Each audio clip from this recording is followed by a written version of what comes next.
ধন্যবাদ সবাইকে। আজকে আমরা দেখব এক ক্লিকে কিভাবে এমএস ওয়ার্ড এর সকল শর্টকাট আমরা নিয়ে আসতে পারি।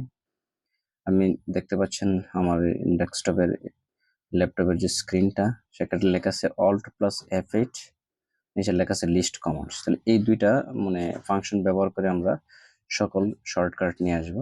এখন আমি এই যে Alt যে বাটনটা আপনারা দেখতে পাচ্ছেন Alt প্লাস এখানে আছে F8, এই যে F8 এটা ক্লিক করলাম।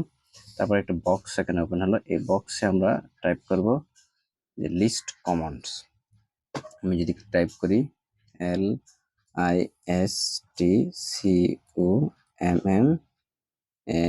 LISTCOMMANDS লিস্ট কমান্ডস যদি দেখায় আপনাদেরকে, দেখেন লেখা আছে লিস্ট কমান্ড। তারপরে যেখানে রান বাটন আছে এই রান বাটনে ক্লিক করব। ক্লিক করলে এখানে লেখা আসবে কারেন্ট কিবোর্ড সেটিং, সেটাতে ওকে করে দেব। তাহলে আপনারা দেখবেন কিবোর্ডের সকল শর্টকাট এখানে চলে আসছে। যদি আমি সেটা ছোট করি তাহলে দেখাবো। এখানে প্রায় আপনারা দেখতে পাচ্ছেন এদিকে 10টা পেজ আছে, সব শর্টকাট এখানে চলে আসছে। এভাবে আপনারা সকল এমএস ওয়ার্ডের সকল শর্টকাট আপনারা দেখে নিতে পারেন। ধন্যবাদ সবাইকে।